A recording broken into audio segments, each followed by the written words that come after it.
Okay, guys, so now that you had a chance to take a look at these tables and determine whether they're proportional, let's go over them together. So you should have noticed right off the bat on this second table that this first point here clearly tells you that this is not a proportional relationship. Now you ask, wait, why? Okay, remember, there's nothing that you can multiply 0 by to get to anything other than 0. 0 times anything is 0. So that's what automatically shows us if there's anything in a table, in a graph, that has a point that has a 0x and then a different value for y except for 0, then you automatically know that nothing can multiply to 0 to get to -1. All right, so that tells you that this is not a proportional relationship. Now, be careful. There can't be a 0 in the y either, because that would mean, like, you can you can multiply 1 times 0, but if 0 is your multiplier, then this would have to be 0 too, right? And 2 times 0 is not 1. This would be 0, and this would be 0, and this would be 0. Everything would be 0, and basically that's just the x-axis, okay? So that doesn't work. None of this works in this table, and so that tells you that this is not a proportional relationship, okay? You got to have that 0, 0. Now, if there isn't a 0, 0 at all in this, say the table didn't even show an x value of 0. So let's take a look at table number 3, because this is a perfect example. There is no x value of 0 in table 3. So does that automatically mean, oh, there's no 0, 0, so this is not a proportional relationship? Not quite, okay? It doesn't have to include the 0, 0 in the table. If we were to graph this line, all proportional relationships are lines when you graph them.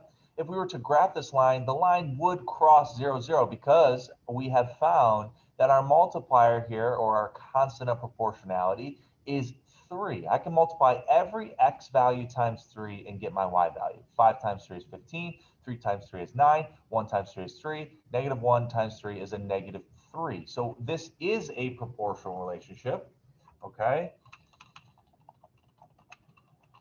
Because we have that constant of proportionality, that multiplier that multiplies every single one, it's the same multiplier throughout, okay? So we do realize that this is a proportional relationship. And like I said, if we graphed it, the line would cross through 0, 0. So that's also one of the things that we look for, right? 0, 0.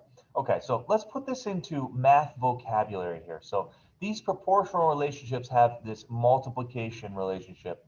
And this number that we find as the multiplier, as I've been talking about this a little bit, is called the constant of proportionality. This is a super important phrase here. We're not going to be calling these proportional or these multiplication relationships anymore. We're going to call them proportional relationships because they have a constant of proportionality. It's sometimes also called the unit rate. Okay, unit rate. So both of those phrases are synonymous. They are equal. They're going to be interchangeable. We're going to be using both all the time in 8th grade math. So let's get used to that.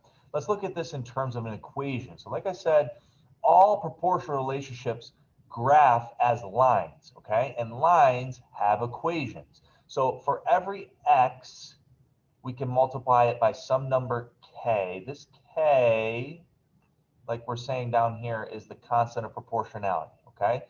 You can think of constant, even though constant, the word constant starts with a C, you know, that k sound is a K also, right? So you can think of that K as that constant of proportionality, all right? And that gives you your Y value. So this is the equation here, and this basically tells you that Y, every Y value is equal to the K, whatever K is. In this case, it was -2. In this case, it was 3, okay? In our previous thing up here, our previous exercise up here, our multiplier was 3, right? So this constant of proportionality can be any number. It can also be a decimal, a fraction, a negative number, it doesn't matter, okay? But that number is always going to be multiplied by every x value to get your y value. We're going to look more closely at this in the next video, so I will see you then.